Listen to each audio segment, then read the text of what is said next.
Before we get started with today's show, I just want to give a shout out to some lovely folks who have gone to patreon.com/realdavejackson to support Tales from the Backlog. These lovely people are Chris Nelson, the Top 3 Podcast Crew, Zolgeek, Eric Guess, Rick Firestone, Nick Ficori, Jill, Soccer, ZNA, Cupcake, Kyle, Christian S., Matt, aka Stormageddon, Doug Leaf, Jason Emery, Rob Shack, and many more. Once again, that address was patreon.com/realdavejackson. It is a lovely way to show support to your favorite long-winded podcaster named Dave. And all patrons of the show will get lots of bonus goodies, such as voting on polls for games to appear on the show, some bonus episodes, and as always, my undying love and respect. And with that, on to the show.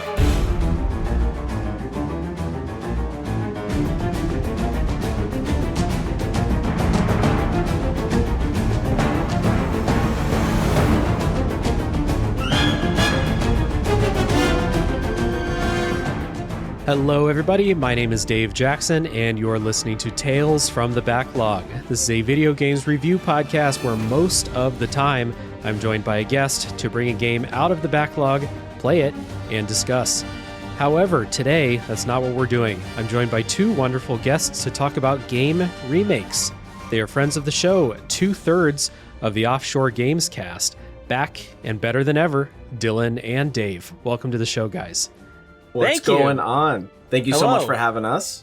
Yeah, I'm really excited to get you guys on the show. We've been interacting back and forth basically ever since I started this show, and it's a long time coming. So it's good to finally meet you two face to face, as it were, and have you on the show.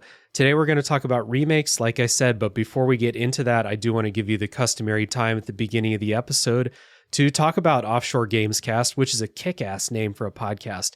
Super memorable. As soon as I saw it the first time, I was like, fuck, that's good. So what's going on over there?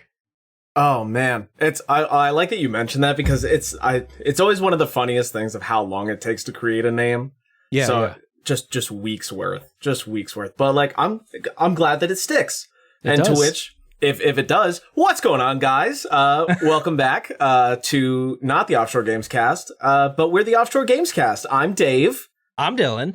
And today we're happily joined to talk about some fun remakes and a whole bunch of cool stuff in video games. And I don't know, I just like getting together. Getting together's fun. Yeah, it is. Yeah. Well, our show is kind of similar to yours, except you kind of pull from the backlog, right?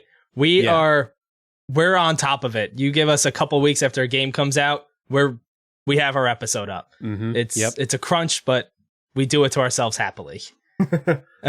So yeah, like you said, my show focuses on stuff that's out of the backlog, and maybe I'll cover like 5 to 10 new games a year, just whatever I'm buying at the time, or like if I'm get a wild hair up my ass and request a code for something, then maybe I'll go for that. But you guys are always on the new releases. Lately, I've seen stuff about Jedi Survivor. I remember your stuff about Dredge.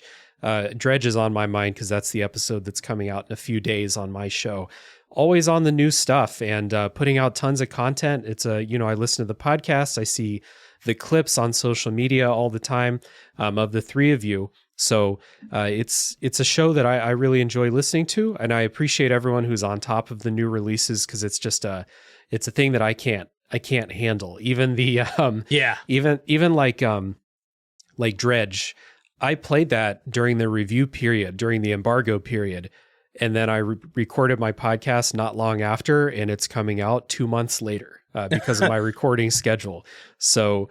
No, it could be tough for sure. Yeah, it is. Yeah, so I respect it. I respect the hustle. Thank you. Sure. It does help. We have a third member of the show, Lyle, who time zones makes it kind of impossible to do stuff together. Yeah, but each of us kind of trading off games every week. It makes it a lot more manageable. Mm-hmm, but keeping up on new releases is impossible, especially because now it's like a big one is coming out every week along with a couple cool indies. So it's tough. It's wild. It's honestly, I've resigned myself to just never being on top of the new release stuff. And even if I wanted to, it's overwhelming. So again, it's hard, especially like when you're in this sort of space and something comes out. And I don't know, like obviously your backlog. I have however much that I don't want it looking at me. I have too much, and that's not even all of it or whatever. But for me, when you're not into a new release when it comes out in like the first couple of days or a week, it's almost like you kind of miss out on it. Like it kind of passes. For me personally, it kind of like, do I even want to play that anymore? It's like I miss out on Ragnarok for a week. It's like, do I even want that? Like, of course I do. Yeah. It's like I want to be in it. Got to be there, but it's very difficult. Yeah. So again, I respect what you guys do. We'll do the plugs and stuff at the end of the show, but for now, I'll say the preliminary recommendation for everyone to check out Offshore Gamescast for all of that new stuff. You want to stay up on the new releases? That's the place to do it. Also, want to shout out your website, which has become a great place, especially for a lot of us indie podcasters around Game of the Year time. For us, you do a giant collaboration project among podcasters, YouTubers, streamers, people submitting their games of the year. And all of us who have participated, myself included, really appreciate the chance to flex our writing muscles, because it's not something I do very often. So it's always fun every year. Yeah, it's a lot of work, but when you see the end, just all these awesome podcasts at one spot and all their collective thoughts on their favorite games of the year, it's a reward in and of itself. I think it's crazy the fact that we started this, and I consider us still indie pod. Like, we're all in this game together. Yeah. But even so, just how much we can all get together, how much we've all been able to spread our wings to meet so many people. And all these props really go to Dylan. He's Mr. Website Man, getting everything done. Thank you. Well, that's the cool thing about podcasts. I know we're kind of getting away from video games in general here, but that's the cool thing about podcasting is that especially the smaller ones, it's never a competition. It's always just, we all just want to do this together. We all want to help each other. It's a lot of fun.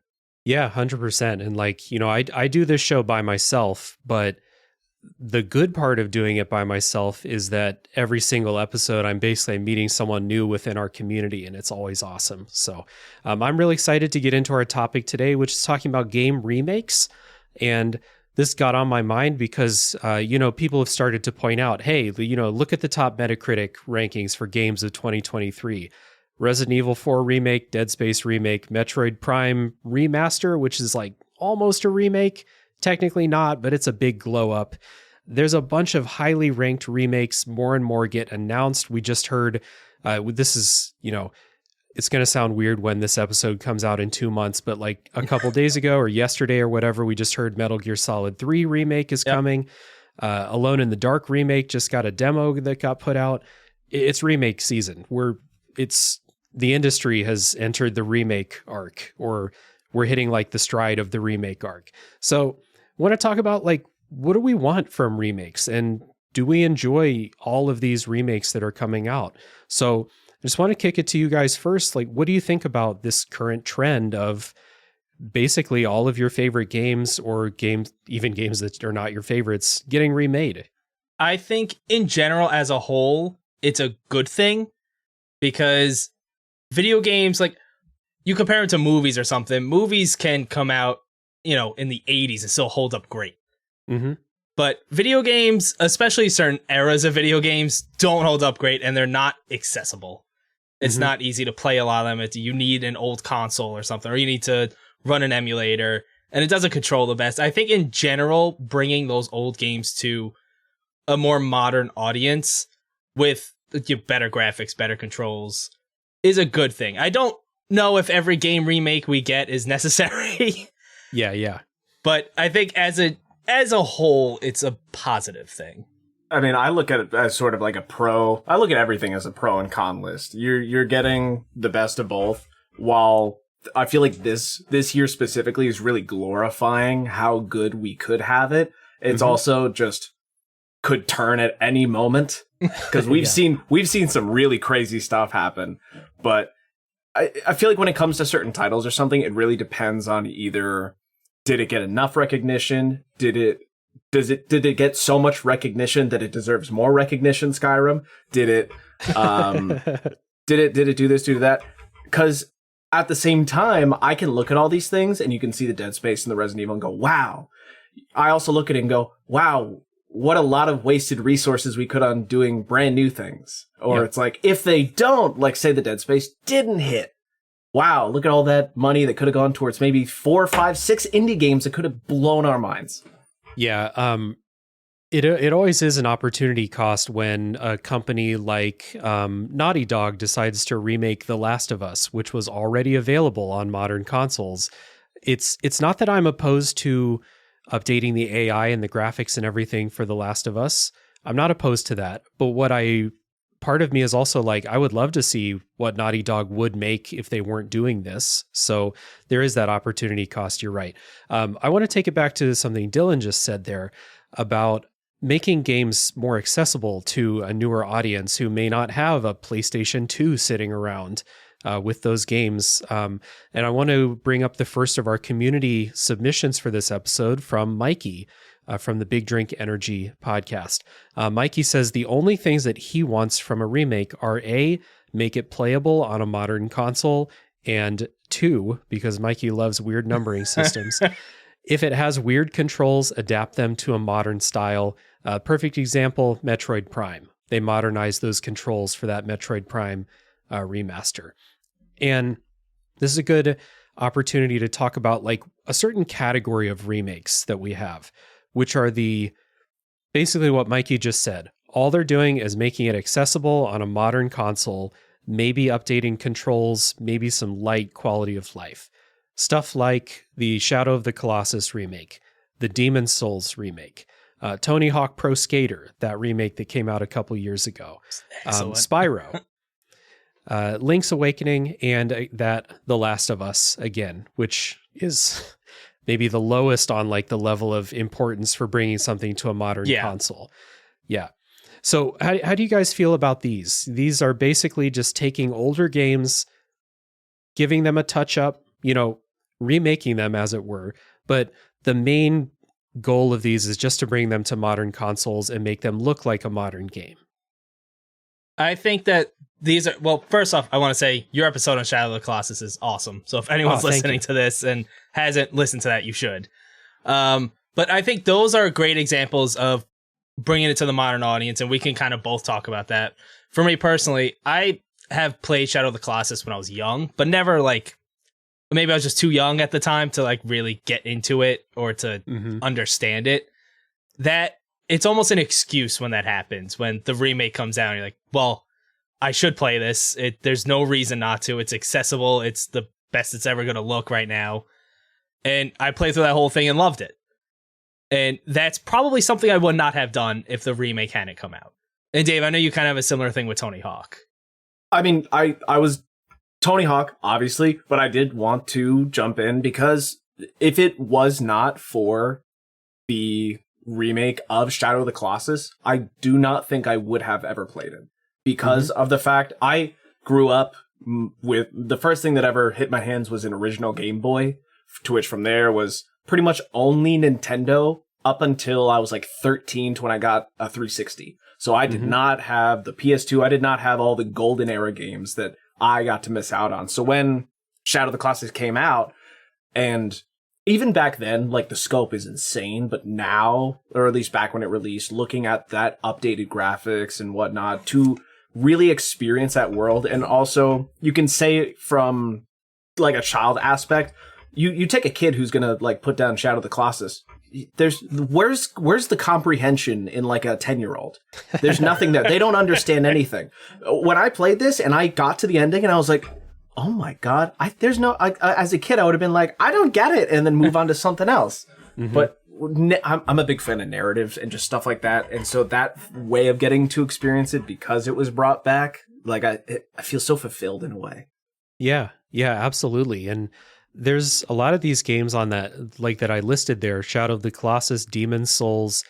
Let's see. Well, that's probably, those are the two big examples of games that like, I'm not going to buy a PS3 just so I can play Demon's Souls. I'm just not going to. And as much as I love From Software, they're my favorite game developer, I'm still not going to buy a PS3 just for one of their games. So the fact that Bluepoint did the remake to bring it to PS5 means that I could finally play Demon's Souls and really enjoy it. So like, part of me, when I'm playing something like Demon Souls or like Shadow of the Colossus, I do wish that they had done a little bit more with it.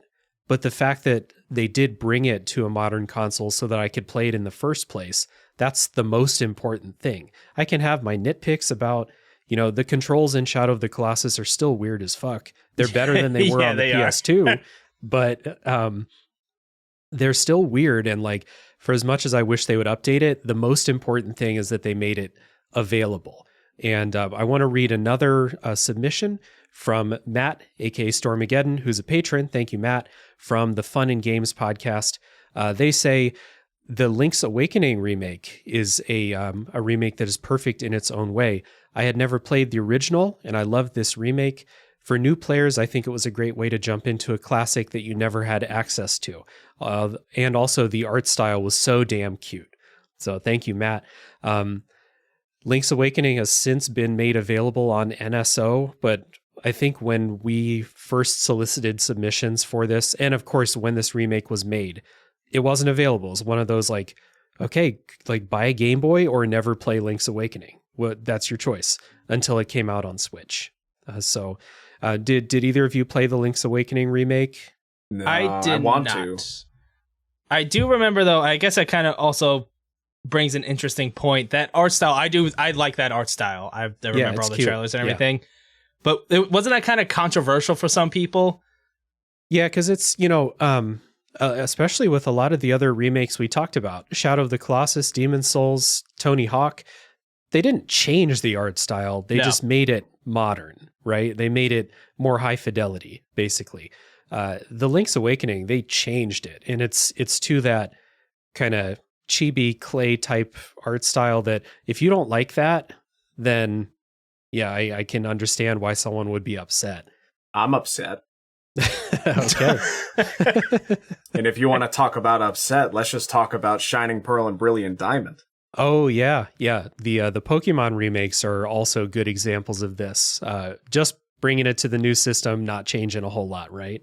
That's the problem. They didn't change it. And I wanted them to change it because, and I talk about this, you go to our show, I talk about this all the time because it fucking pisses me off. Can I curse? Yeah.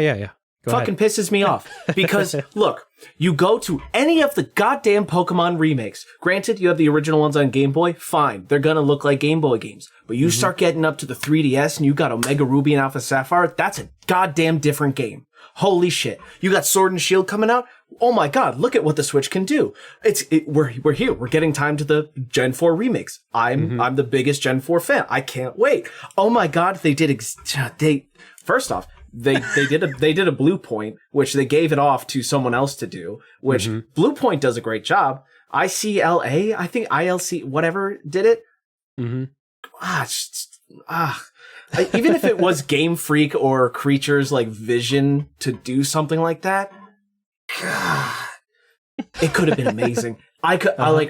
Granted, okay, here's where they throw me up is because they do something like Legends Arceus, which is like the exact thing I wanted them to do, but they're doing the other thing. So it's like the best of both worlds. So it's like I'm sitting on the fence and I'm kind of happy, but I'm mad about both sides.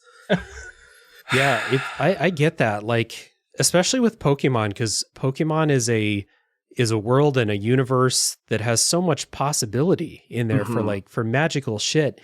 And I didn't buy the Diamond and Pearl remake because I saw it and I was like, I know exactly what that is, and I could just go play the original. Like, I'm not for something like those Pokemon games. When you get to that point, and it's been because they're Pokemon games, you don't get a remake or something until like 10, 15 years later. Like you put in the time if you like one generation, and when you're just expecting, you're seeing a pattern, and then all of a sudden it just takes like an upturn, and it's like, what are you doing? Why would you do this to me? And oh God.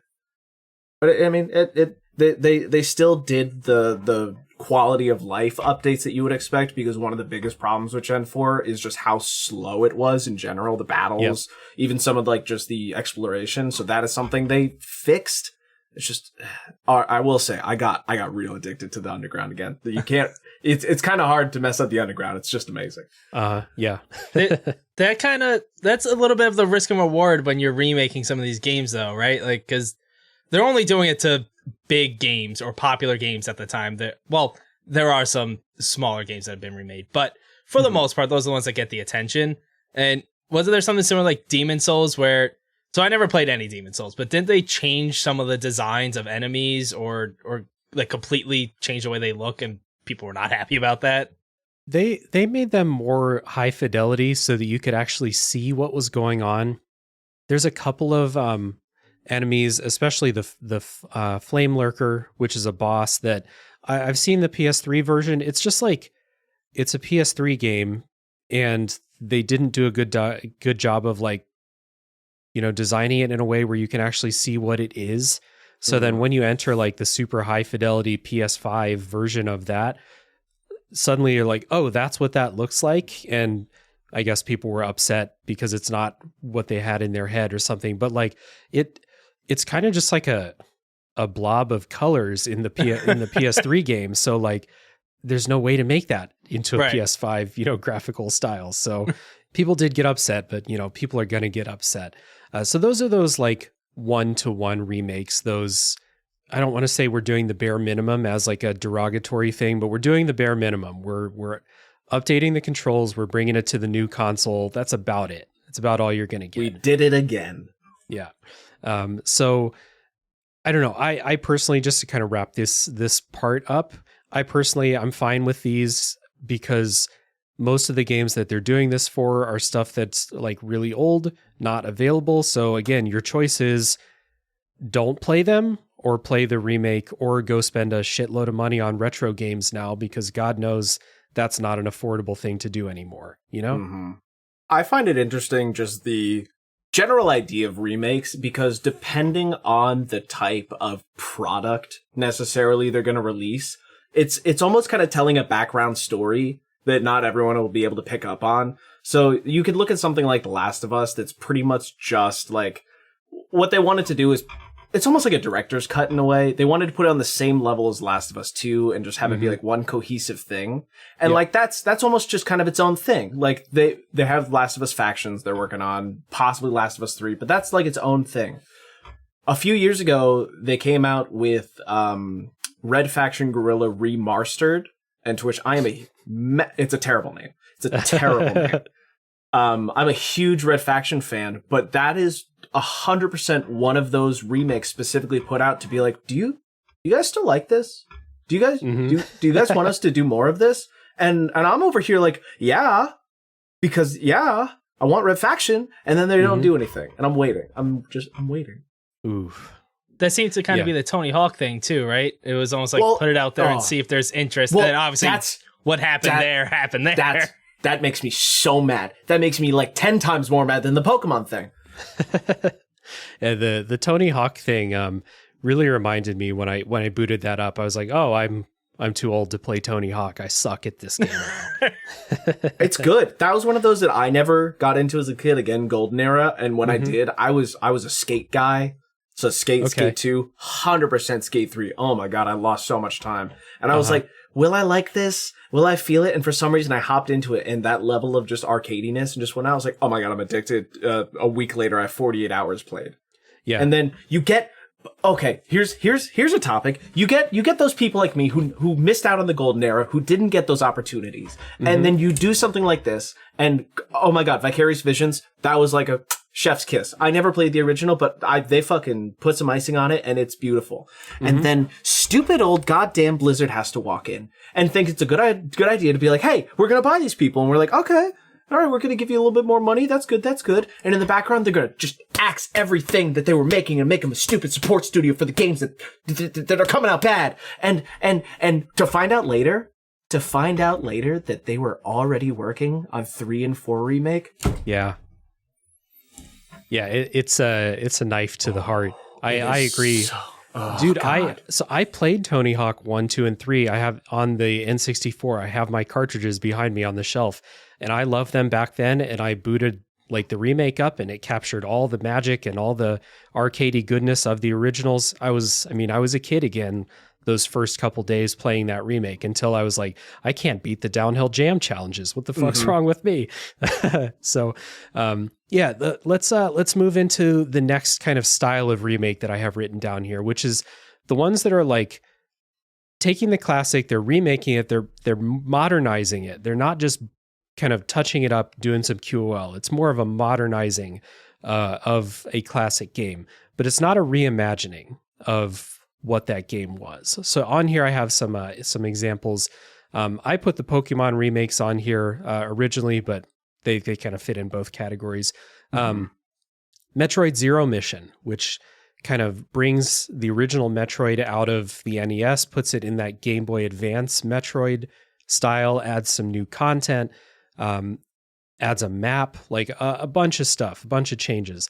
The Yakuza Kiwami games, which are remakes of PS2 games, I think, and Metroid Samus Returns, which I just played recently, which takes the original Metroid 2, which is a 5-hour game, and blows it up into a 15-hour game for some reason. But it is a modernization, new abilities, new combat mechanics, a map again. All you have to do to remake a Metroid game is add a map, apparently. But these kind of like this middle zone of remakes here, where they're not reimagining or remixing it. They're just kind of modernizing it for, what they want to do at this time, in this point in time, Mm-hmm. Yeah, I think that you can almost look at each situation, but they all kind of apply in the same way. Like with the Yakuza games, Yakuza 0 came out and was a big hit for them. Yeah. And if anyone wanted to then continue that story, you Right. just couldn't.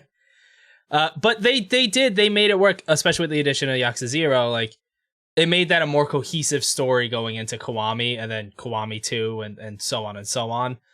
But stuff like that, it's almost like necessary for them, right? Because you have the success of Yakuza 0, and then all this in-between stuff, and then people were just going to just jump into Yakuza 6 without playing that, because they wouldn't have been able to, really. Mm-hmm. Yeah, kind of along those lines, I have a community write-in from Phil from Deleted Saves. Thank you, Phil. Phil says, I think if there's a game that a remake is planned for, I would like it to be an older title or franchise or series that has been dormant for some time, such as the upcoming Alone in the Dark remake, for example, that could use some love.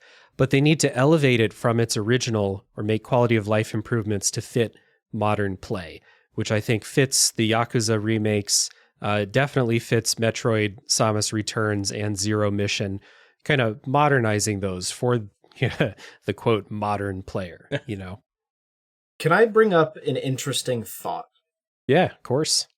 So I think last Summer Games Fest, I remember one of the things that was just out of my ass that I wanted and predicted that ended up coming true was a new Painkiller game. Okay. And games like those, because to which Painkiller Hell and Damnation, an older 7th gen game, was getting to the point, if you wanted a physical, they were getting expensive, they were getting hard to find, and that's a fantastic game that I would love to have had remade. When you look at games that are just almost so core within like either the genre or standard what they do, and this could just be my mind going to town, but it almost feels like certain series, Doom, for example, it almost feels like every iteration is just a reimagining or a remake in and of itself. Because you're taking the exact same thing to a point, the same shooting, the same camera angles, the same everything, and just kind of like adding it and building up to it and doing it again and doing it better. And maybe you're going to add this. And you can just say that's about sequels in general, but that I feel like something like Doom so core specifically. That's an interesting point. And that's one way to do sequels, as opposed to like the type of sequels that are just like, it's going to be like the last game, but it's just going to have a different story and different characters. Kind of like Yakuza. Yakuza does that.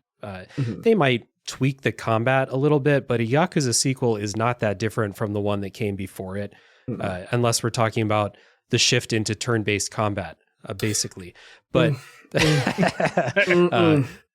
I guess that's a subject that we're not going to touch on any more than that, apparently. But it's another thing that. That's if we're talking about sequels, that's the ideal, right? Unless it's a series where you're happy with the core of the game and you just want a new story, which I think is pretty rare, then you do want them to think every single, like between every single game, okay, how can we add to this? How can we iterate on what we did before?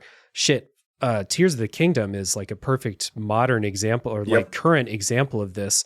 It feels like they spent years like saying like, okay, this was like the most well-received game of all time, Breath of the Wild. How can we make it better? Everything about it. How can we make it better? So I'm with you there.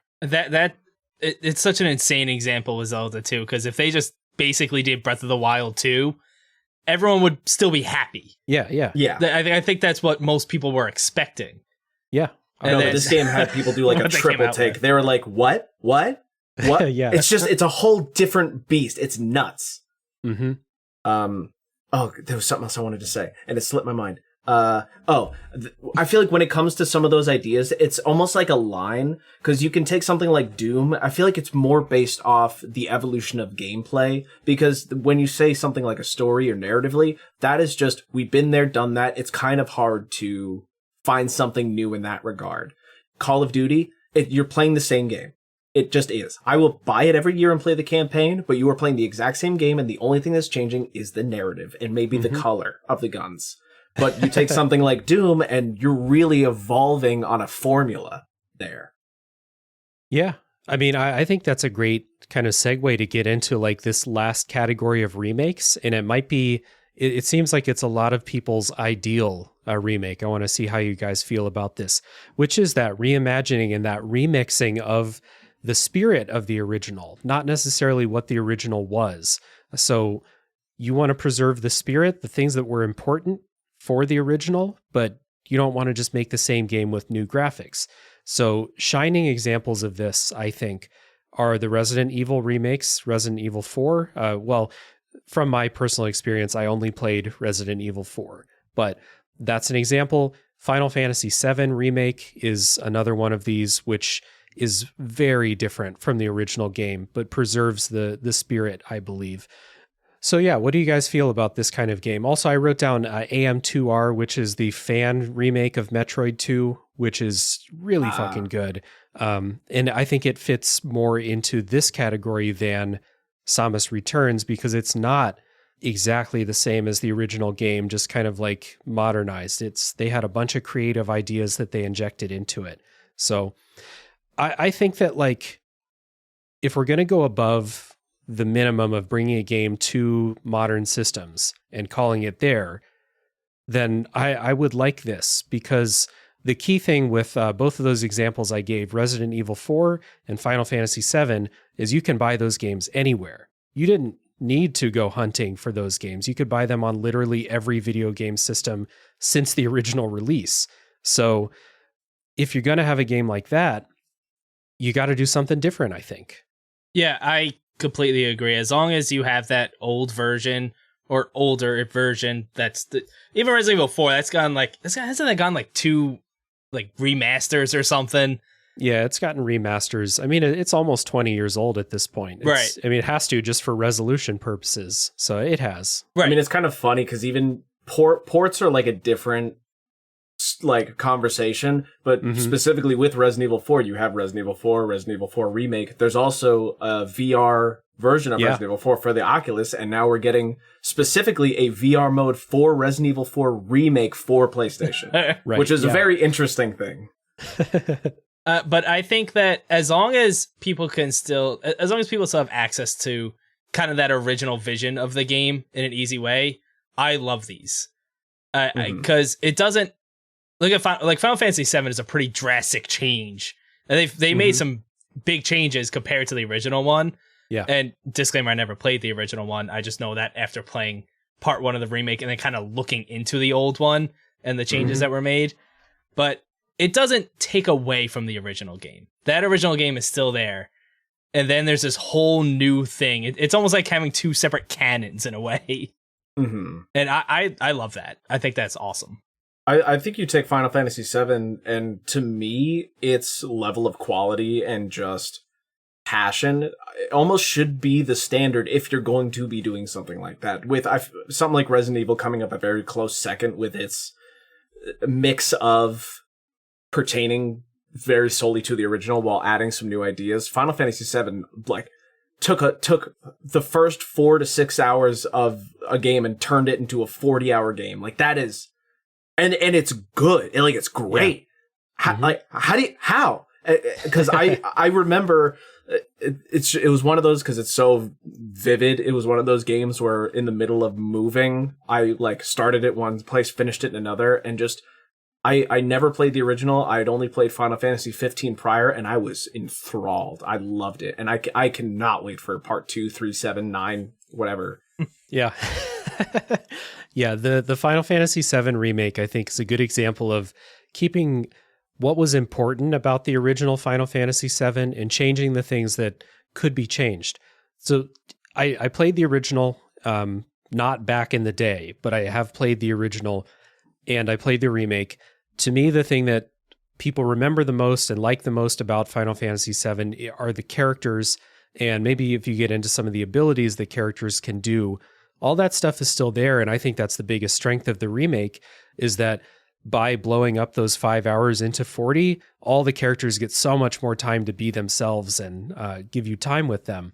Mm-hmm. And that was something that was important in the original, and it was a point of emphasis in the remake too. And of course, revamping the combat because of this misguided idea that people don't want turn-based combat anymore. I couldn't disagree more with that, but that's a different conversation entirely. But I think keeping that spirit of the original in Final Fantasy VII, in Resident Evil 4, it's incredible how they changed a lot of stuff about Resident Evil 4, key stuff about the gameplay, but still maintained the feeling that you have playing the game in a pretty perfect way, I think. Yeah, I think the Resident Evils, Resident Evil 2 was an even bigger change from the original, and like whatever they got going on with the team making these Resident Evil games, they know what they're doing. It all kind of, I know I keep saying it, but it really is bringing it to a modern audience, quote unquote, the people that never played these games. It's almost like what Dave was saying earlier. It can be hard to, when you kind of miss the hype of a game, if you will, or like when it was big, it's hard to go back, because you kind of always, I don't know if it's a FOMO thing, but you always want to be in on it when it happens. And it's always just almost like an excuse of like, oh, Resident Evil 2 remake or Resident Evil 4 just came out. And yeah, they changed a lot, but they did a great job with it. And it just brings more people to that discussion of the game and kind of brings it back. Yeah, that's a good point. Like, it's one of my favorite things about that release period for Resident Evil 4 remake was, because I did an episode last year about the original RE4. I played it for the first time and I loved it. And then when the remake came out, I got to be a part of this conversation with all the longtime fans and the new fans, everyone who's being introduced for the first time to this game. And being a part of that with like a group of people is really, really fun. It's one of the good parts about keeping up on the new game release cycle is, you get to be a part of the conversation. But when you're remaking and you're bringing these beloved things to new audiences and the old audience alike, that's a really great thing to be a part of. And again, like, the good part about this style of remake, where it's like a reimagining of like preserving the spirit, but doing something different, is it's new for everybody, and everybody gets to experience this new thing. And the people who were there at the beginning or there with the original, they can, chime in with how they feel and how things have changed, but it's still this communal thing that everyone can take part in. Yeah. And it's, I see very few downsides to remakes as a whole, even when you have stuff like, and we all kind of seem to be in the similar mindset with the Last of Us remake, that didn't necessarily need to happen, but they never, even when they're done poorly, it's never taking away from the original product. That's a really good point. That like one of our community members, Adam B, who has written in for this episode too. Adam has been on 2 episodes of my show that were about remakes. We talked about Shadow of the Colossus and we talked about Resident Evil 4, and he's always beating the drum that just because a game is remade doesn't mean the original is obsolete anymore, unless and this is one of the bigger problems with the Demon's Souls remake, is that Sony and From Software, probably mostly Sony, have just decided we don't need to do anything with the original now. It's gone forever because the remake is here. And I think that sucks. People should be able to easily access these older games, even though there is a remake, and even if the remake's not that different. Wouldn't it be cool to be able to just, load up the original PS3 Demon's Souls and just go check it out, see what it's like. Maybe you liked the remake a lot and you want to see the original. But unfortunately, that's not really a priority for some of these companies, and I think that sucks. And that's where the biggest con comes in. Mm-hmm. Publishers and shareholders are not gamers. Yeah. Gamers may work there, but the end goal is money, of course. And so financially, what is Sony going to gain by spending money to make the PS3 Demon's Souls playable and available? Probably not much, so they're just not going to do it.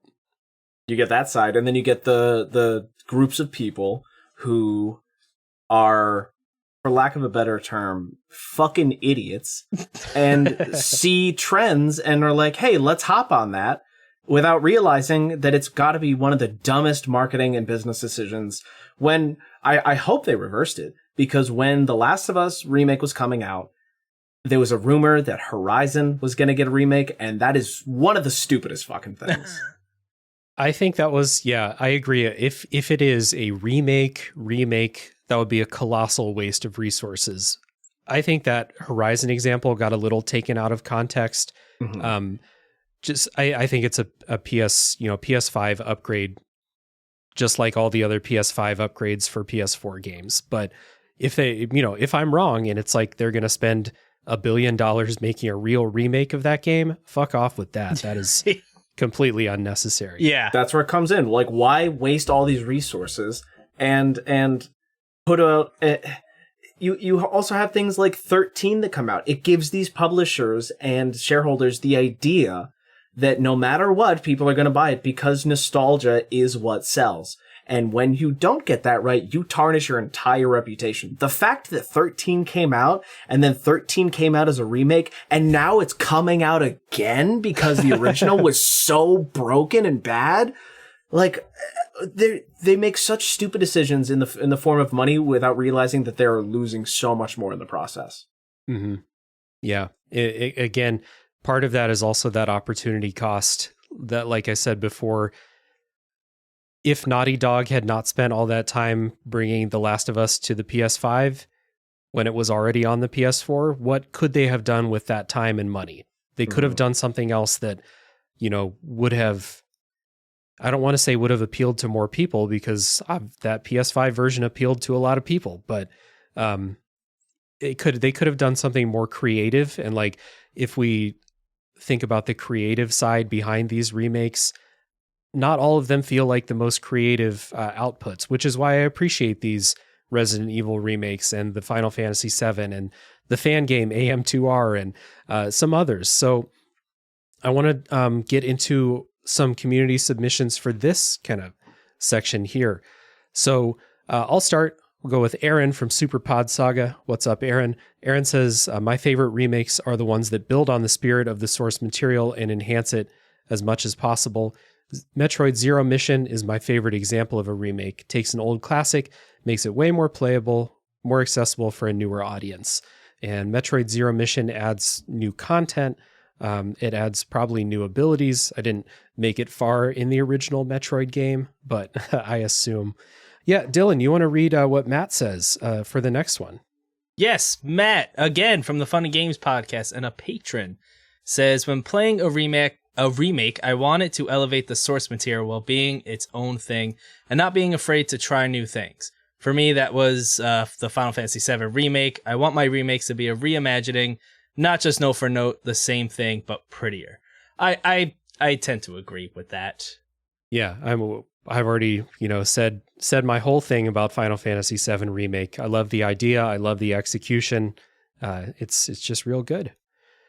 Dave, can you say what Dave says? The third Dave. So many Daves. Of course, Dave. So Dave said, not a massive Resident Evil fan, but Resident Evil 2 Remake was the shit. Great game already, but how they towed the line between what was new and what was redone was spot on. I think all theirs, haven't played 4 yet, they may have set the par. And that is Dave from the Remember 64 podcast. So thank you, Dave. And I agree. Part of the reason why I wasn't super skeptical about the RE4 remake was that team, this is their fourth remake. They had such a great track record of just nailing these remakes. I was like, yeah, they're gonna nail it, and they did. Yeah, just everything they're doing with Resident Evil is it's all so good. Yeah. And, I'm not a longtime fan of the Resident Evil series, but from what I've heard, they hit a bit of some doldrums in like the RE5, RE6 era. And now they're back. They're on top. Mm-hmm. Yep. Which almost is like they've done, 2, 3, and 4 in pretty big ways. Do they keep going now? Do they do 5 and 6? Do they do 5? Yeah.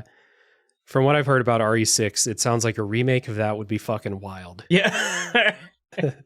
Even RE5, it would be like, I don't know what Punch you do with the boulder. Sounds like RE5, they would have to make it more appropriate for the day and age we live in. Sure. With what you're doing in that game, which would be they could do it. I'm sure they could. I don't think a lot of people would be like, oh, they changed the setting. No, they're not killing African people anymore. I'm That's mad. true. I don't think there's gonna be a lot of people like that. I don't think so. I mean, that is a very interesting point, because you could say something like Resident Evil 4. There were videos coming out showing the retrospective between the original and like some of the lines Ashley says or how she'll react. I remember when, this was not long ago, they decided they're coming out with a Lollipop Chainsaw remake. Right. Yeah. How? Yeah. That's become one of those games that it's become like a cult classic. And I think that they were like, hey, there's demand for this. Let's do it. But I think that game's, I don't know how much they're planning on changing, but it's going to be received differently now than it was when it first released. Oh, yeah. Because people really like saying their opinions nowadays. Yeah. Says the 3 people on a podcast. Right. Yeah. That's exactly. it's our whole shtick. Yeah. It's kind of my thing. Kind of along the lines of RE4 remake, the last submission for this little section is from Adam B. Again, patron from the Halftone Takes podcast, and he was one of my guests on my Resident Evil 4 remake podcast. So a little thing or two about remakes. Adam says, I've already said my piece, but I'm of the firm belief that adapting the spirit of a thing is much more important than adapting the letter. This applies to all adaptations. Peter Jackson's Lord of the Rings is one of the all-time great adaptations because it makes tons of changes, but is lined with the heart and the spirit of the original. And I could not agree more. We just want to see Tom Bombadil. That's all we want. I was going to say. I'd love to say, before I forget it, one thing that has been rolling in my mind is going off of that with the heart. If you look at whatever a game or a series is, their sole focus, it might not be gameplay, it might not be story, but there's one thing about it, and I would like to bring up Dead Space again, because I think the biggest thing that you had to nail was the atmosphere. Nothing else in that game mattered, but the feeling, just the eeriness, just the atmosphere of walking through a hall, whether or not it's spooky or not, but the noises, this and that, it's very very immersive. You're able to understand, you're able to piece yourself together with some of those things. And if you're not hitting that, which I consider to be the heart, then you're throwing money in the garbage. What are you doing? Yeah. I mean, along those lines, Resident Evil 4, in my opinion, they had to capture the tension and the stress of the original, and they fucking nailed it. Final Fantasy VII, they had to capture the characters, I think, and they fucking nailed it. It's why, I don't really like the grand direction that they're taking the Final Fantasy VII remake, but I love the characters. So I'm going to go on that ride with them. And that was the big win. What are some other remakes that you guys think are just really great, and why do you think that they succeed for you? I think that it kind of going back to like the different types. I think that something like the Mass Effect Legendary Edition, that is like I think that's all they really needed to do. You could argue the gameplay is still not the greatest. It kind of never was, especially for the first one. But really, most people aren't going to Mass Effect for the gameplay, right? It's for the story, it's for the characters, it's for your decisions, the role playing. I think that something like that is a good example of kind of what we were talking about earlier, where you just need to make it look a little prettier and just bring it to a modern audience. I also think on the flip side of that, Nier Replicant, after Nier Automata came out, Nier Replicant, like it the whole Nier universe is weird with it's like it just being an offshoot of a whole other, it's weird, but like I would have never touched that ever. I didn't even, after Nier Automata came out, I didn't even know that Nier Replicant existed. I didn't know that was a thing. Same. And I'm kind of with you, like the overwhelming opinion of the original Nier is that the story is really good, but the gameplay is dog shit. And you like, there's so many people that are like, it's so bad, like I can't even play it. So as much as I loved Automata when I first played that, I wouldn't have played the original until they made that remake. And I did an episode about that remake. I loved it, despite some of like the tedium and frustration that I had, playing through the same shit many, many times. But like the fact that they updated the gameplay as much as they did, that's what they needed. That was the secret sauce they needed, I think. I think one of the coolest things when it comes to certain remakes, I'd have to throw two of my favorites up there, being the BioShock Trilogy Remastered and the Handsome Collection, specifically for Borderlands, to which both of those are literally just pretty much graphical updates. I would say with Borderlands, it's a little more updating with the quality of life, with some of the more modern things that they've done with their games. But when some of those come out, they come out in bundles, and the value that you get for like a standard price of a game at the time, take something like Handsome Collection, all the content from 2012 up into 2015, 2016 to that point, it was like over $100, $200 worth of stuff, $60. Like you were getting so much, like to a point it can be intimidating. I'm never going to touch Warframe for that reason. Yeah, I get that.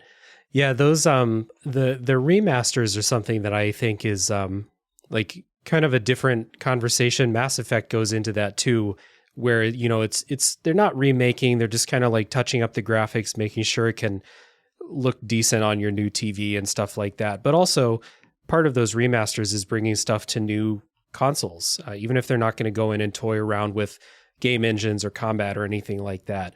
And those are much appreciated too. I mean, you see how much people go crazy for some of the remasters we saw in coming up on Switch. There's a bunch of people excited for Etrian Odyssey to be remastered and brought, you got all these fucking DS and 3DS games that are just stuck there and you can't even buy them anymore. And to remaster or remake them and bring them onto modern consoles, it's a win.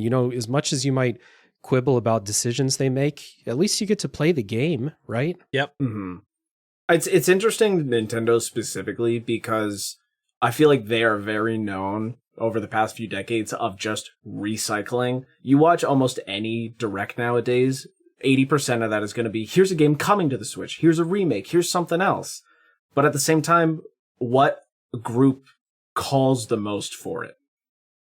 So it like balances out, because like we said, the entire 3DS whatever shop is just gone. Yeah. So like as we were saying, wanting to bring that to newer audiences, you kind of like took down an entire generation. Like that's a little different. And the difference between that and older stuff like the PS2 and the PS1 is that they made the choice to delete that, the digital storefronts. Yeah, it's back then they didn't have that choice.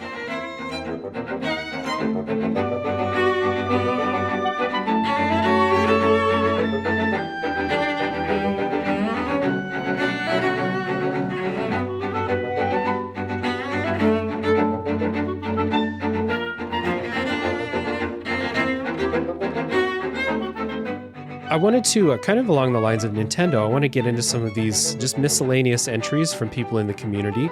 And I think that one of the patrons, community members, Moonborn, brings up a really good point about remakes I want to get your thoughts on. So Moonborn, Moon has a YouTube channel called Triple S Moon. You should check out for action game long plays. Moon says, my relationship with remakes has become complicated for two reasons. One, way too often they feel like they're made for people who don't like the original game rather than people who do. And two, often both the company and culture surrounding the game treat the remakes as the only experiences worth preserving compared to the originals. We already touched on part 2 of that, but part 1, the example that Moon gives is the Majora's Mask 3D remake or remaster. A remaster that did absolutely everything it could to address every quote-unquote flaw loudly proclaimed by dissenters who rejected the game's terms in the first place.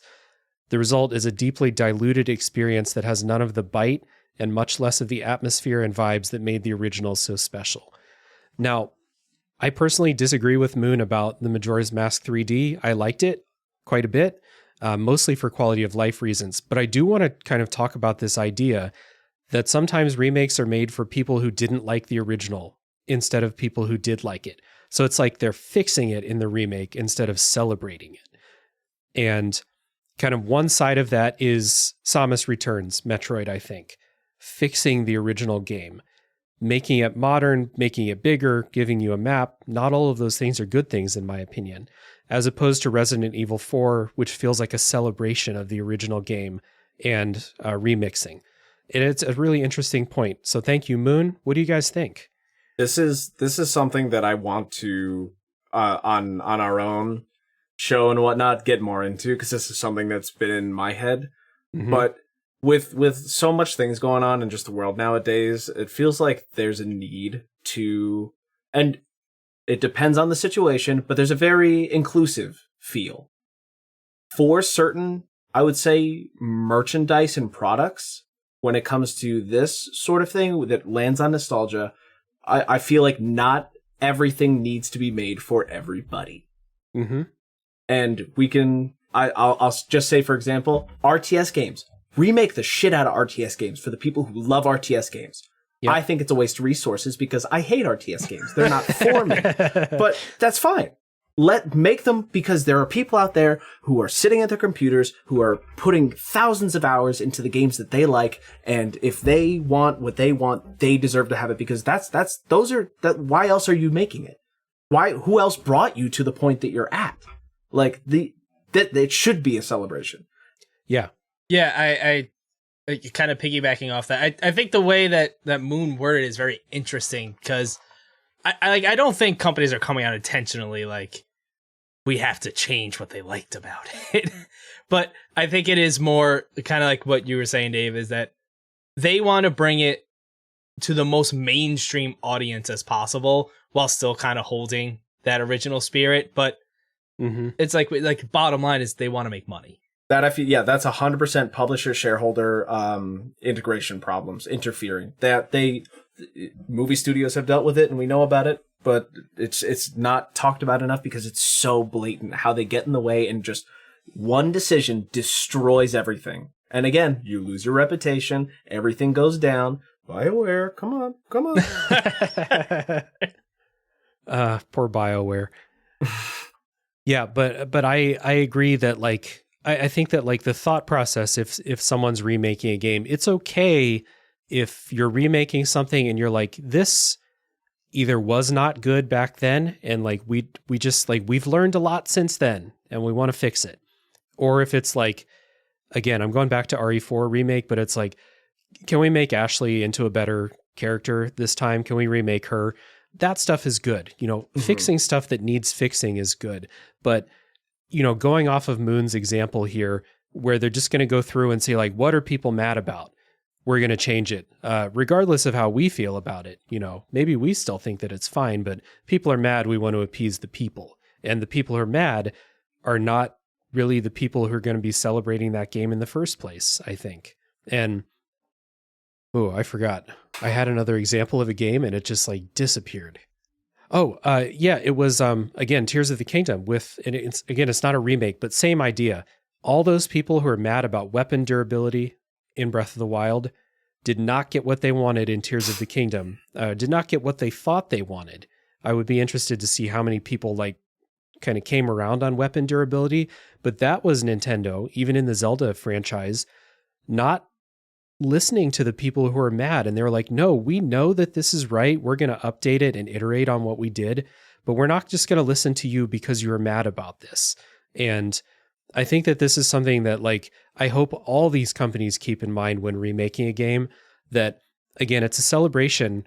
It's remaking it, but you don't have to like fix everything in there, especially if you don't think it's broken. And I get what Moon's saying about Majora's Mask 3D. It's a little bit less scary, a little bit less atmospheric than the original, I think.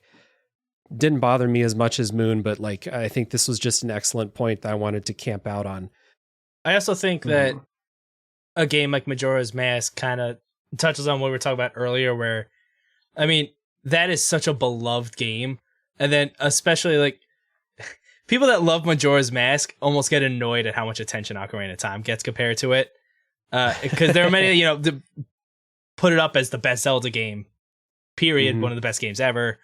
And that's where it can kind of get weird with remaking a game when you have like such a beloved game and they start making a little bit of those changes. That's that core audience. Yeah, they're gonna get a little upset about that.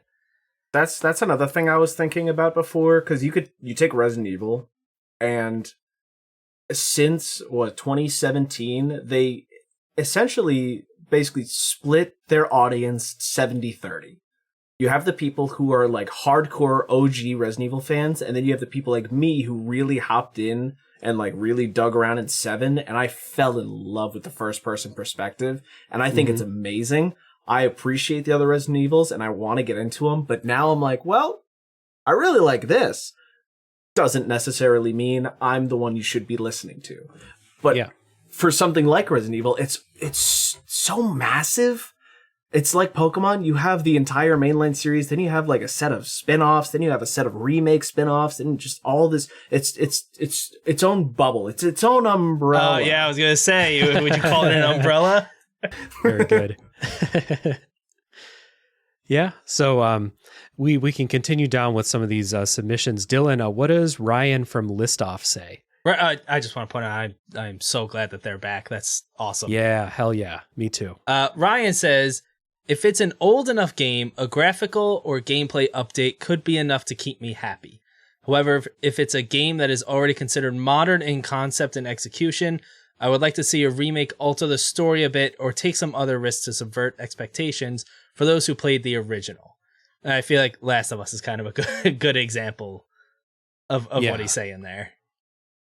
I was thinking Final Fantasy VII Remake with what they're doing with the story. They're basically saying like, hey, all of you people who are like, putting your entire personality and like self-worth into what we do with this remake, we're changing shit. We're doing something different here.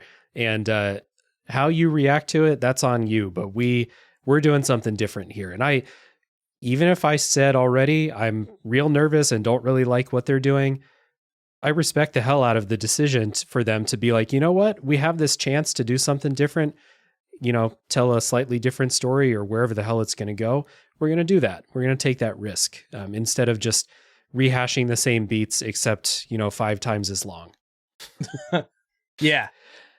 We got Thrack. If a game is being remade, I would like to fix issues with the original and make it a fantastic experience in modern context. See Resident Evil 2 Remake, Metroid Zero Mission. A bad remake either does too much or not enough and almost ruins the original, like Silent Hill HD, GTA Trilogy, TMNT Turtles in Time, Reshelled, etc. Yeah, I was thinking about this. Can you guys think of any remakes that you think are bad? Like Dave, you got that. 13. Okay. Well, that's right. You already brought up 13. Because I was thinking, like, there's a bunch of remakes that I'm thinking to myself, we didn't need The Last of Us Part 1.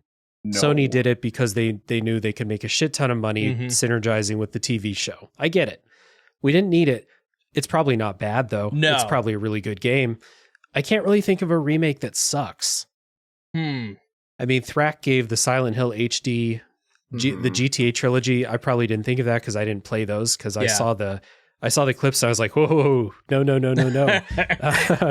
I feel like with a lot of those, though, the issues really come from, you could say, a mix of lack of passion, but really just technical issues. Because if they were more polished, they I feel like overall they wouldn't either be nearly as looked down upon or just better.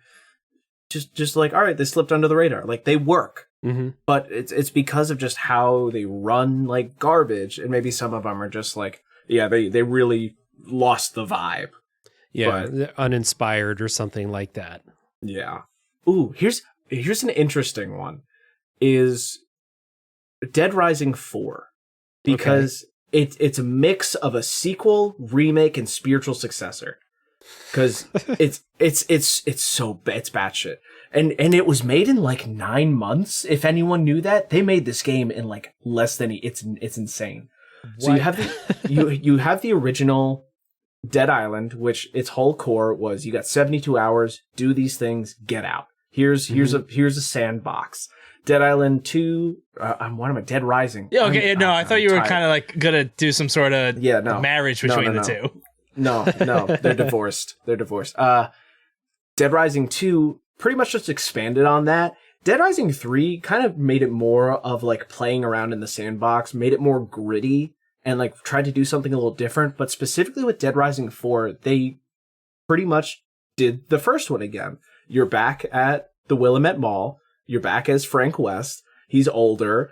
It's like a sequel because he's just like, he's back again. He's like putting on the boots. It's a spiritual successor because it's a mix of like the core feeling that they were trying to hope for, but the evolution of just like mission. There's no time limit. They got rid of that sense of it. But it felt like it's been so long since they either had a good Dead Rising game or just that one came out that they're really hoping that would be the thing. And it was fucking garbage. Not only technical issues, but they killed him. Spoilers. Why would you who cares? Fuck this game. Who cares? Plus, it's the 5-year rule. Has it been 5 years? Probably.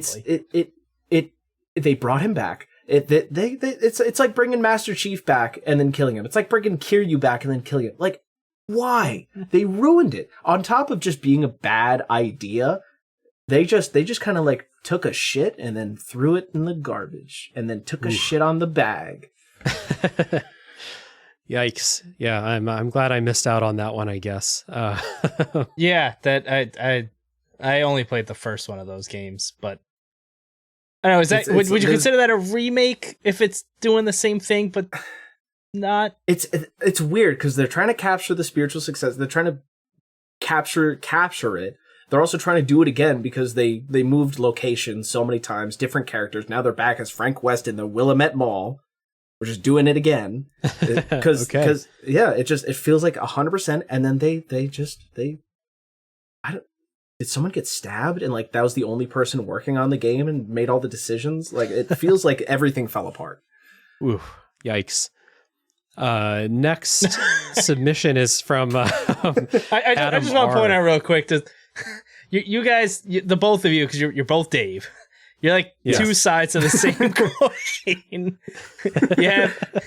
You have my Dave, who just goes off all these angry rants and tangents, and then there's like cool, calm, and collected Dave. Well, you shouldn't get me riled up.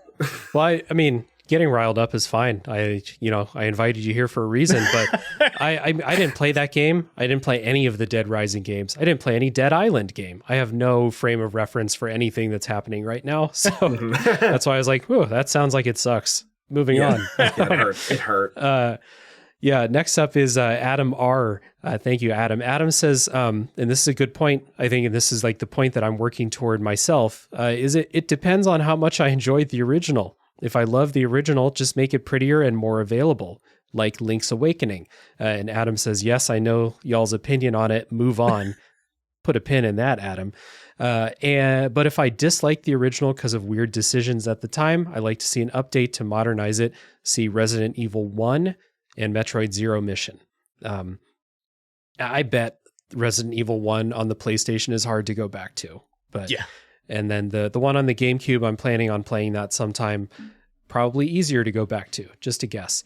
I thought of a remake that I didn't like, and it's not because the game is bad. It's Link's Awakening. It's not because I think the game is bad.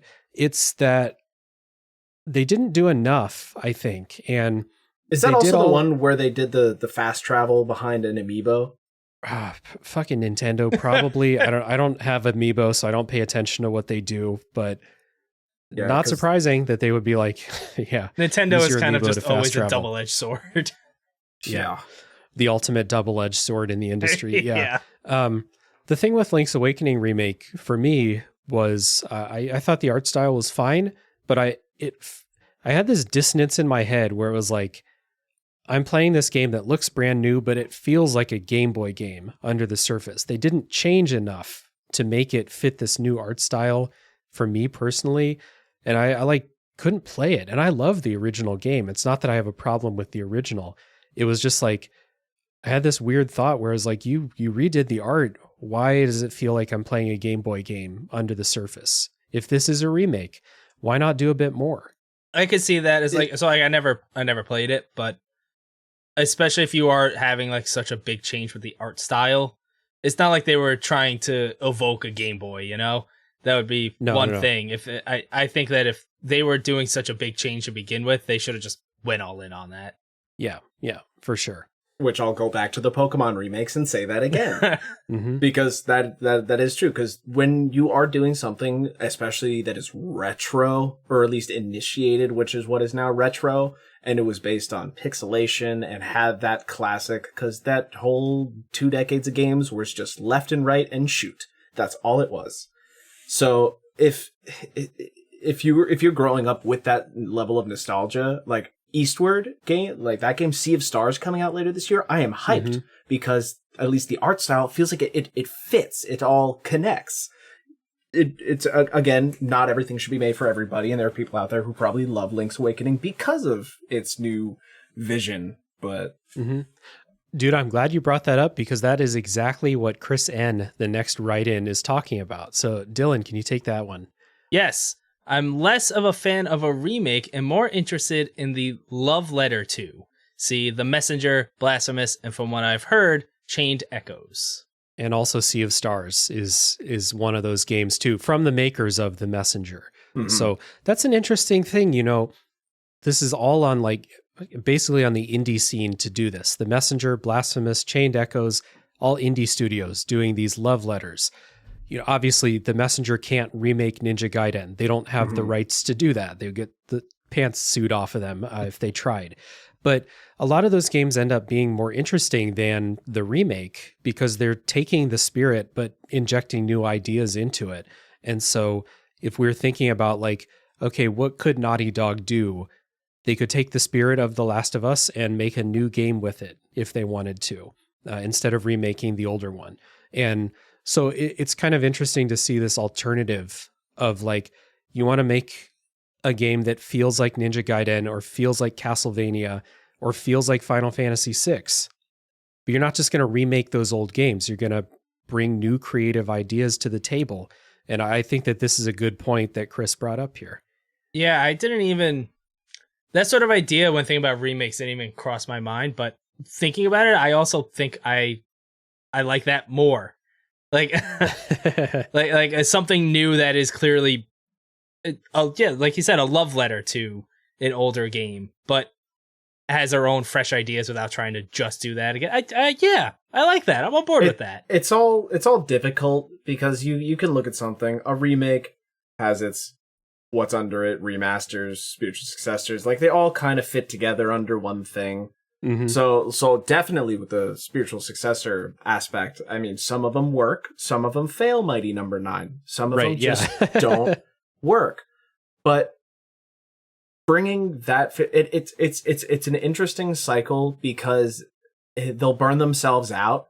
You have the game that comes out, and it's like, oh wow, and then like it kind of picks up, and then you have like the Souls-like genre because that really blew up, and then like it comes around to, you know, like it's starting to die, like nothing's really coming out, and then we like the originals again. Let's try something new, add to it, and then, you know, let's start a new genre and fucking cycle.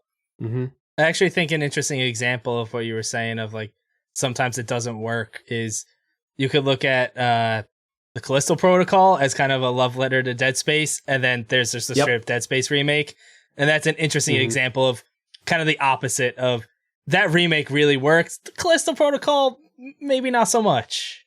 No, that's something I wanted to talk about very much so, because both those impact each other very heavily, and I'm very curious if something like Pro Skater 3 and 4 Remake were to come out around the time this new Skate is supposedly going to come out, how would that balance? Because the original studio that made Dead Space, that everyone loved, came out with Dead Space again, but Melee, and everyone hated it. And at the same time, the Star Wars studio that made the flying game that was pretty good came out with a balls-to-the-wall amazing remake that blew that so-called spiritual successor they tried their best to out of the water. And because of its timing, it's just from the second it got that bad review, Dead Space was like up. Like they just seesawed.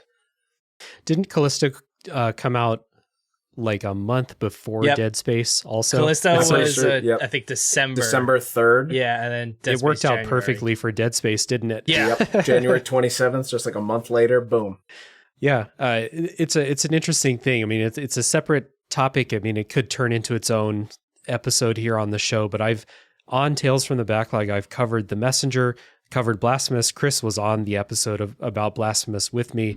I covered Chained Echoes. I love these love letters too. They often are more satisfying to me than the remake, because it's like I said, it's still capturing that spirit, that thing I want from a remake, but also bringing in something new, you know, a lot of creativity. And only the best remakes, I think, can stand up with the best of that category, you know. We have one more write-in from Chris C., patron from the Retro Hangover podcast, and I'll take this one because Chris has a lot to say. Chris says, remakes should take what made the original good, but make it better. Better graphics, updated gameplay that doesn't feel too foreign to the original. Maybe Chris is not a fan of FF7 then, I don't know. Or better explain plot details that were underdeveloped or left to the side. That's another thing we didn't really talk about. Some older games, you may have cut content, you may have bad localization, any reasons why the story might not get across the way they wanted. A remake is a perfect chance to fix that. Anyway, back to Chris. Chris says good examples are Dragon Quest III for the Super Famicom and Resident Evil for the GameCube. Very on brand for the Retro Hangover podcast. Chris says a bad example would be The Last of Us. If you're going to remake something, remake it. Don't just make it the exact same game with new models. Conversely, Lufia for the DS does the exact opposite, where it deviates from the original in such a way that it feels off, or Crystallis for the Game Boy Color, where they change the story and destroy the music. Woof. So there's some bad remakes where they tried to make changes and it didn't hit for Chris. I haven't played any of those. So thank you, Chris, for that submission and for more ideas of bad remakes. It's kind of it's a little different, but just with Dave and I talk about it a lot with the Yakuza game, specifically Yakuza Kiwami. Yeah. It is a little different because we're talking about Yakuza 0, which is not a remake, but a prequel. But just Yakuza 0 happening and then Yakuza Kiwami, without the details that Yakuza 0 added to a Yakuza Kiwami remake of kind of like the backstory of Kiryu's relationship with Nishiki, it makes it work so much better. Which I know is kind of not necessarily due to the remake, kind of due to a prequel, but I don't know, maybe timing plays a big role in that. What I want to say, kind of going what off you're saying there, is I'm going to bring up Dead Space again. And one of the cool things that was a major focus for them is the addition of certain narratives or certain voice lines to really add to what was already there. And they kind of base that off already having the sequels to the original. So you have not only just the original to go off of, but whatever lore information, or maybe something was retconned, or maybe they want to bring something back. They have 3 whole games of content that they could play with just for that one game. And again, Final Fantasy VII is a good one where they just kind of did whatever the fuck they want with it. But there's so much that could be added to it that even just the littlest thing can make such a difference. Yeah, they had I guess they had those sequels to like learn and develop what they wanted the series to be.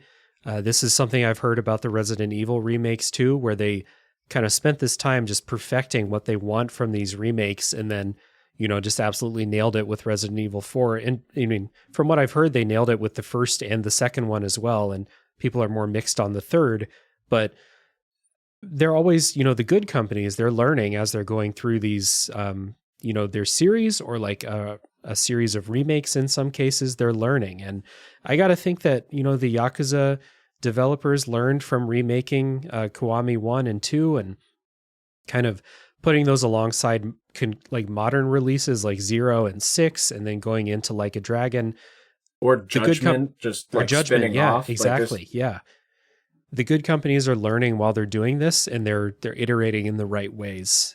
Is a good thing. I think that one of my big takeaways from this discussion is that I set out, like when I wrote down this outline, I was going to be like, all right, pick which one you like the most. And it's just not that simple. It depends on the game. It really depends on the game. If the game was fine the way it was, then, you know, it's fine to just bring it to the modern console and just make it available. Like Demon's Souls. I've since gone back and played some of the original Demon's Souls. It's fine. It's just as good. Same with Shadow of the Colossus if you can get used to the controls. So bring it up. That's fine. You know, if you don't have to reinvent the wheel, don't reinvent the wheel. But all the times that these companies take risks and remix or reinvent the games like the ones we've talked about, we've said Final Fantasy VII and Resident Evil a ton, and I think there's good reason for that. That's good too. Just, you know, do right by the spirit of your game, I think. Yeah, they all kind of have their place, but I definitely think those are the most exciting ones. Yeah. So, can you guys think of any games out there that you hope gets a remake in the future? I mean, I have a couple that it's not surprising. It's from the N64 era, because a lot of us growing up with that era, then going back and playing those, they were still figuring 3D out. Like they don't all hold up the best. So it's stuff like, I look at like Super Mario 64, and I know that there was the DS game, which it's a whole interesting thing that it even happened the way it did. That's how I played. Whoa. And I 100%, I got all stars for on it. The DS. Holy shit. I loved it. Nice. But I look at a game like that, or even Ocarina of Time, and I just think about like Mario 64 specifically. If they took that game, because it still is a great game, like the levels are awesome, the design is awesome, and just made it look and play like Super Mario Odyssey, it's insane right there. I would be such a happy person if that happened. Yeah, agreed. So it's kind of games like that just that era when they were still figuring it out. Yes, those games are great and classics for a reason, but they don't hold up the best today. Anything for me is just straight nostalgia based. Like whatever brings me back to that feeling as a kid. Like we're all reminiscing about the good old days back when things used to be easier, things used to be better, and there's just some games that are just so core. I think it baffles the shit out of me that Assassin's Creed 1 has never gotten a remake or anything. Yeah. I'm like Ezio Collection, all these other ones, blah, blah, blah. We're getting Mirage, which is basically the first game again, but not. Like, what? Huh? One that I would fall to pieces is the most faithful adaptation to Call of Duty World at War, because that campaign is an atmosphere, and it just, oh my, those lines hit my head. Like they've stuck with me for all these years. Like that campaign made an impact. It was amazing. But for a fun little one, that I've always loved, and I put a ridiculous amount of time into as a kid, is Diddy Kong Racing DS. Okay. Is that one where you want them to just remake it so that it's available and looks pretty and plays like a modern game? Or are there big changes you think need to be made? Nope. Nice. I mean, it's just it's basically like a back in the day version, The Crew 2. You have the ability to go around in a small open world hub where you can fly an airplane or a boat or just a car and like do little collecting. You collect balloons, and like the whole aspect is just collecting enough balloons to unlock the next door to do that race and then go fight a boss, and then just that game, it just felt so nice. I want it. Hell yeah. Kind of building off that nostalgia. I don't know how you do this today, but the Sonic Adventure games, growing up with those as a kid, I didn't know any better. I was just a kid playing games, so I thought everything was cool. Of course, looking back, it's jarring how those games look and feel, and the kind of just the attitude of them was very much so that time. So like, I don't know how you would do that, but part of me just wants to see a modern take on that, just to see it. Mm-hmm. So like kind of in the, if you played Sonic Frontiers, kind of like that, but kind of remaking those older games in that way. Yeah, because those had a feel to it. And again, I'm not going to prop them up as good games since like going back and playing them as an adult, but I just want to see a modern take on that. Yeah. I think that the one example I thought of a game that I would like to see remade, and like I'm in a good spot as far as like, hey, if there's a game that's stuck on the PlayStation 1, I can emulate that. I'm fine. I can do that. It's available to me in that way. Some people it's not available in that way, or they don't want to do it. That's cool. I get it. But the game that kind of like fits lots of different sections of like why remakes are good would be Xenogears for me, which is a game that is not available on modern systems at all. It was not finished when it was originally released. It was like I didn't make it to the last disc of that game. But the last disc is basically a visual novel because they didn't have time to finish it. And they were like, you got to put this game out. And they're like, all right, fine. We got the dialogue. It's going out. So giving them a chance to finish that game.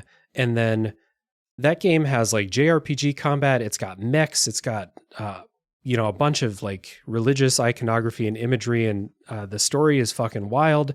Even as far as I played, which is not super far into the game, I would like them to get another chance at that, to use modern technology to bring that to life in the way that like Xenoblade Chronicles 3 seems like it gave that creator a chance to like finally do the thing he wanted to do.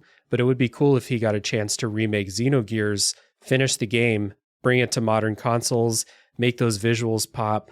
I mean, I think the original Xenogears looks fine. It doesn't need that, but it's kind of like a happy medium between making it accessible, letting them finish the game, update some stuff, finish your vision, basically. And it's a game that I think like a lot of people hold it in really high regard, and a lot of people like myself want to hold it in really high regard. There's just a lot holding that original release back, That's I like that take on it. I didn't really think of that idea of, for whatever reason, games coming out and maybe they had like these great ideas or a good vision, but couldn't execute it the way they would have wanted to. Yeah. Kind of getting a second crack at that. Also just being more experienced in the industry and everything, like another go at that. I like that idea. That makes me want to go down a whole other conversation, just starting with BioShock Infinite and what we thought it was going to be and what we got.